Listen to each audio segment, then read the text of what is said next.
السلام عليكم ورحمة الله وبركاته. كلنتي wanaagsan asxaabay jimco wanaagsan meel kasto aad naga daawanaysaan. waa barnaamijkeeni labaad waa barnaamijkii galabnimo. haddaba waxaynu ku soo qaadan doonaa barnaamijka wararkii ugu waaweynaa ee soo kordhay tan iyo intaynu kala maqnayn. taariikhdu waa 27 Febraayo sanadka 2026.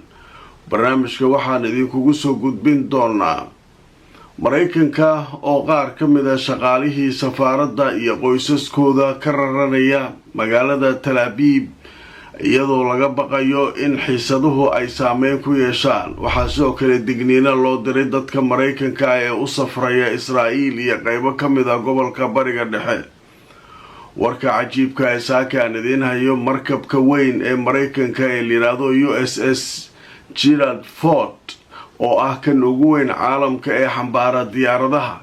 ayaa la sheegay in uu ka baqayo inuu tago gobolka Bariga Dhexe. shaqaalihii markabkaasina waxay sheegeen in markabka ay cillad ku timid. haddaba halkuu joogaa hadda markabkaas, muxuuse ka baqayaa Mareykanku? tafaasiil ku saabsan sheekada iyana waan idiin soo gudbin doonaa. kooxaha muqaawamada Ciraaq ee gacansaarka la leh Iiraan oo sheegay inay markan heegan buuxa ku jiraan oo ay si toos ah uga qayb qaadan doonaan haddii la weeraro Iiraan. qaybta dambana waxaan idinkugu hayaa iyadoo maanta ay ahayd jimcihii labaad ee bisha barakaysan ee Ramadaan in Masjidul Aqsa ay ku tukadeen 100,000 oo qof dad kor u dhaafaya xilli Israa'iil ay qorsheynaysay in 10,000 kaliya ay ku tukadaan. qodobadaas ayaynu barnaamijka idinkugu haynaa. inta aanu ku jirno wixii cusub ee soo kordhana waan idinla socodsiin doonaa. Mareykanka ayaa qaar ka mid ah shaqaalihiisa iyo qoysaskoodaba ka qaadanaya safaaradda magaalada Tel Aviv iyadoo cabsida ay sii xoogaysanayso xilli weliba Iiraan iyo Mareykanka iyo Cumaanba ay ididiilo iyo rajo ka muujinayaan wadahadaladii dhowaan dhex maray labada dhinac Mareykanka iyo Iiraan ee ka dhacay magaalada Geneva. iyadoo wadahadaladaas rajo laga muujinayo ayaa haddana Mareykanku waxay bilaabeen shaqaalahoodii inay ka qaataan halkaas Tel Aviv. haddaba marka waxaa la isweydiinayaa ma dagaalba mise wadahadal iyo nabad ayaa socda? waa lagu wareeray siyaasadda Donald Trump ee ku wajahan Iiraan. haddaba marka aan idin tuso wararkii ugu dambeeyay sheekadaas, jariirada la yiraahdo Ra'yul Yawm ayaa waxay sheegtay in ay ku sii badanayaan askarta Mareykanka ah si aan horey loo arag ay u tagayaan Israa'iil iyo nawaaxigeeda iyagoo u diyaar garoobaya dagaal. Washington dhanka kale waxay u ogolaatay muwaadiniinteeda inay isaga cararaan oo ay ka tagaan Tel Aviv. haddaba warbixintu way sii socotay. waxaa leeyahay wararkii ugu dambeeyay waxay sheegayaan oo warbaahinta Israa'iil laga soo xiganayo maalmihii la soo dhaafay Mareykanku waxay aad u soo galayaan iyaga iyo diyaaradahooda dagaalka iyo qalabkooda militariba deegaanada Israa'iil si markaa ay ugu diyaar garoobaan dagaal. haddaba arrintan ay ku soo badanayaan ciidamada Mareykanka Israa'iil ayaa la sheegay inay la xiriirto xiisadda ka jirta Iiraan iyo Mareykanka. dhanka kale waxaa la sheegay in Mareykanka uu sameynayo in qaar ka mid ah shaqaalihiisa iyo qoysaskooda laga qaadayo loona ogolaanayo inay ka baxaan Tel Aviv. haddaba gelinkii dambe ee shalay war soo baxay waxa uu sheegayay 4 ka mid ah diyaaradaha waaweyn ee kuwa qaada shidaalka in markaa noocooduna yahay Pegasus kuwa la yiraahdo inay ku sugan yihiin airportka Ben Gurion. kuwa kale oo noocyada dagaalka iyagana la sheegay inay halkaa gaareen oo ay ku sugan yihiin ciidan fara badanna ay halkaa joogaan. marka Mareykanka kaligiis ma ah. maalin hore waxaan sheegnay ilaa 11 dowladood inay muwaadiniintooda halkaa u diideen inay tagaan oo ay kala baxayaan. Mareykankana hadda ayuu soo galay. waxaa leeyahay caa'ilaadkii iyo dadkii safaaradda ka shaqeynaya iyaguna waa laga qaadayaa Tel Aviv iyadoo cabsidu ay sii kordhayso. marka waxaa leeyahay maalmihii lasoo dhaafay joogitaan aan muddo la arkin ayay maraykanku joogaan israa'iil hadda waa ku soo qulqulayaan diyaarada ha dhihin askar ha dhihin kulligood meeshaas ayay hadda yimaadeenaa leeyahay oo ay isku diyaarinayaan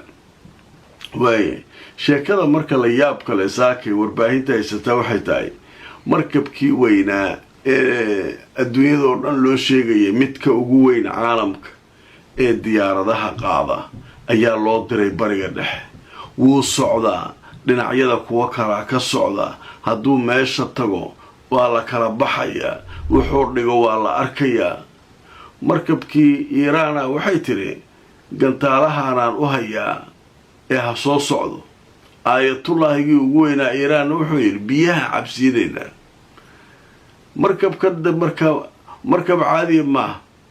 waa dowlad dhanoo guuraysa 9 diyaaradood intaasoo gantaal nuclearu xataa ku shaqeeyaa waa shaqaalaha la socda waxa la socda waa yaabasa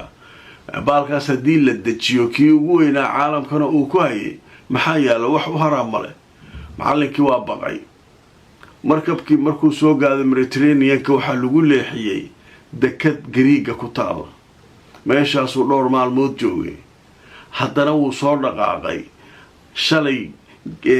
ayuu wuxuu soo gaaray ilaa saaka aroortiyaa la leeyahay xeebaha israa'iil dekada xayfow jooga war markabkan meeshan muxuu ugu wareeganaa yidhaahdeen dagaaluu usoo baxay maa dagaalka aadu macnaha bariga dhexe maa tago meela iiraan joogto baa u dhowaado muxuu gariiga iyo israa'iil iyo meelahan uga daba wareeganaa barxadaa layska rabaa garoonka inuu soo galo waayo meesha ciyaartu ka socoto ha yimaado maxaa dhacaa layidhi nimankii marka social media inta lagu qabtay maraykanka dee miidiyooda caadi maaha waa fulayaalaa layidhi markabka wuu cabsaday markabkii wuu baqay ee dheheen nimankii markabka marka waa isdifaacayaan soo maha sheeko yaab leh isku difaaceen markaase wuxuu markabku wuu naga hadlaysay cilladaa ku timid oo cilladda maxay tahay dadku waxay islaayeen gantaalada maa hallaabay ma sidiisa kala cillad ku timid matoorka miyaa markaasay waxay idhaahdeen musqulaha markabka aan naga hadlaysanadheen balaayeedii ku dhacday maxaa musqula fulaynima meesha la fadhisaaneen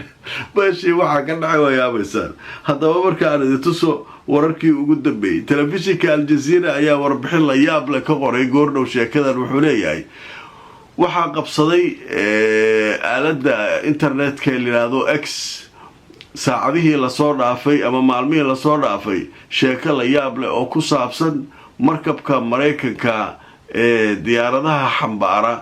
in markaa sababta uu dib u dhaca ugu yimid oo uu u tegi waayey meelaha dagaalka inay tahay cillad ku timid cilladaasoo ah musqulaha markabka uu leeyahay markabkan la yidhaahdo Gerald Ford kaasoo la sheegay in tegistii uu tegi lahaa bariga dhexe ee badda khaliijka iyo baxrul carab oo u dhowaan lahaa markabka kale inay ku timid cilladaasoo ah inay markaa musqulihii ka hadlaysan yihiin musqulaa naga hadlaysanadheen musqul waa la yaabayba dadki oo maxay tahay markabka weyn musqulaa naga hadlaysan ma muutago meesha dagaalka layska rabo muxuu beelahan iskaga daba wareeganaya marka maraykanka caqligiisu wuu qabaa waa taa hore idinkugu sheegay waa tii xalay barnaamijkaygii saakay aan kusoo qaatay barnaamijkii saakay inaan kusoo qaatay waa weydeen oo ah ciidanka iiraan inay yidhaahdeen hadduu na ogaan lahaa maraykanka awooddeena uu garan lahaa dagaal xataa kama hadlayna dheh marka uusan na aqoonin marka waa isbaranaynaa dheen ha yimaado waxa uu haysta halkan ha keeno marka nimankii maraykanka Trump isagaa wax waabin jiray oo handadi jiray meeshaan marka waxa la yiraahdaa handadaadka ma yeelano asagii la handadaya had markabkiisi uu soo dhaqaaqi laayahay Gerald Ford midka la leeyahay maruu gariiga ku hakado maruu badan meeshaan maan xagga la iska rabay ma wad markaas ay wixii musqulaha naga hadlaysanay qosolkaaga dhabaad musquliya laga hadlaysanay markaas sawirro iyo nin askari oo musqul oo saas oo sameeynaya ay keeneen musqul maxaa ka galay dagaalka marka sheekadaas marka halkaas ay baraysaa qodobka kale ee barnaamijkeena galabnimo ee labaad maanta oo jimcahan idinku soo gudbinayna wuxuu yahay kooxda muqaawamada Ciraaq ee gacansaarka lala Iiraan waa awlaadii Iiraan ayaa waxay yiraahdeen markan wacdana dhigi doonaa haddii Iiraan la weeraro waa awoodeena waa la arkayde nin walba markiisuu tuurara hanjabaadiisa markaasuu tuurara ayadiisu tuurara nin walba marka waxay yiraahdeen annaga dagaalkii hore waxay yiraahdeen 12 maalmood kama aan qayb gelinay macnaha dagaalka 12 maalmood annagu kama aan qayb gelin laakiin kan diyaaranayd haddii Iiraan la weeraro Mareykanka Ciraaq jooga waa la qaynayd Israa'iilna nagta ka saarayna wixii aan gaarsiin karnaa gaarsiinin marka haloo diyaar garoobo istinfaar wax la yiraahdo heegan buuxaan ku jirnaa yiraahdeen marka ayaduna aan tuso wararkii ugu dambeeyay sheekada laga qoray haddaba kooxda Xisbullaahida Ciraaq ayaa waxay sheegeen inay heegan buuxa ku jiraan dagaalyahanadeeda iyagoo u diyaar garoobaya dagaal muddo dheer qaata oo la filayo inuu dhaco haddaba warbixinta way sii socotay waxa leeyahay Xisbullaahida Ciraaq dagaalyahanadeeda waxay ugu baaqeen inay diyaar garowgii ugu dambeeyay galaan si ay ugu diyaar garoobaan dagaal muddo dheer ka dhici doona gobolka waxaana sheegeen in ay sii xoogaysanayaan hanjabaadaha Mareykanka oo ah inuu weerar military oo ka dhana Jamhuuriyadda Islaamiga uu qaadi doono bayaan rasmi ah oo ay soo saareen kooxdan xalay ayaa waxay ku sheegeen inay uga digeen Mareykanka haddii dagaalka uu bilaabo in uu khasaare la kulmi doono oo ay markaa khasaaro xoog leh Mareykanku ay ka soo gaari doonto dagaalkaas waxay yiraahdeen Mareykanku dagaalka hadda bilowdo cid kaaga futuxan male waxa dhaca waa la yaabaa dagaal muddo dheer aanu diyaar garoobaynaa adiga haddaad week iyo maalmo rabtay inaad ku soo afjarto ma shaqaynayso waa muddo dheer dagaalka muddada dheer aan galaynaa ilaa marka nimankan waa hanjabeen hore Xisbullah ayaa u hanjabtay Lebanon xoogtiga iska baday masaajidda jihaadka laga cilaamiyo hadiiba ninkan uu dagaalka ku qaado annaga kuwa badda jooga ku yaacayna u taagay marka hawshaasu marka halkaas iyaduna maraysa dhammaan marka hanjabaadahan iyo waxa kan waxay imaanayaan xilli dhanka kale la leeyahay wada hadalada dhacaya oo socda wali waa laga maqoosano rajaal leeyahay wasiirka arrimaha dibadda Oman oo dhexdhexaadinta wada xataa maanta waxaan arkay Washington oo u duulay si arinta loo sii wada hadalka qaybta kale oo afaraad hadana isbuuca soo socda in la isugu iman doono meeshaas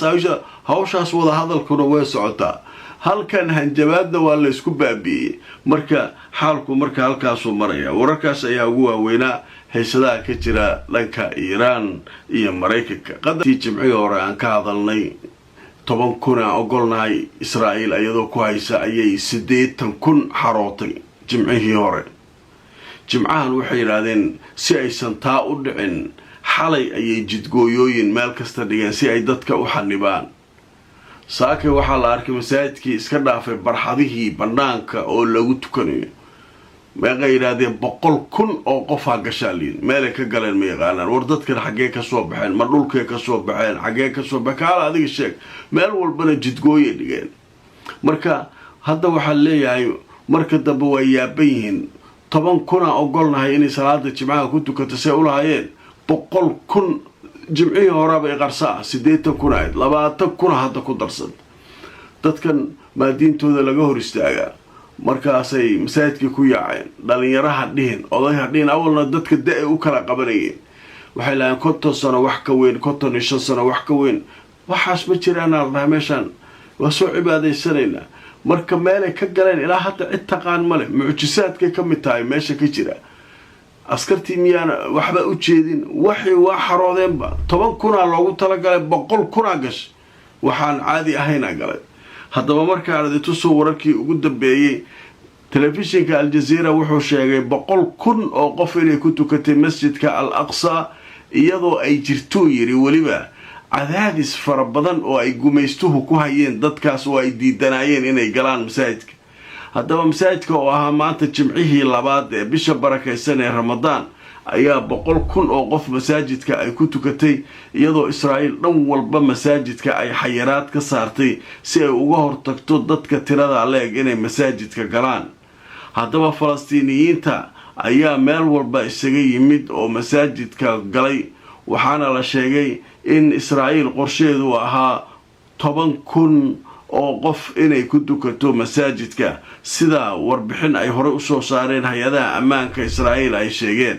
weliba waxay soo kale hore u soo saareen dadka ka qayb galaya ama galaya masaajidka loo ogolaanayo ee ragga ah 55 sano inay da'doodu noqoto halka haweenkuna ay 50 sano noqoto. laakiin wixii oo dhan waa la isku fuqsaday 100,000 xarootaali. marka waxyaabaha la yaab kale ka mid tahay marka sheekada cajiibka ayaa iyaduna barnaamijka ugu dambeysay. wixii warar soo kordhana asxaabay waan idinla socodsiin doonaa. waxaa soo kale aan xusuusinaynaa dadka qisooyinka jecel channelkeena kale ee qisooyinka nadaara laba inaad ka daawan doontaan qisada aanu idinkugu talagalnay toddobaadkan oo aada u xiiso badan. like gareeya oo share gareeya barnaamijka. haddii aad sidoo kale nagu cusub tahay subscribe-ka ka iloobi youtube-ka facebook-ana follow garey si aad u hesho mar walba barnaamijyadeena. inta aan mar kale kulmayno asxaabay nabadgelyo.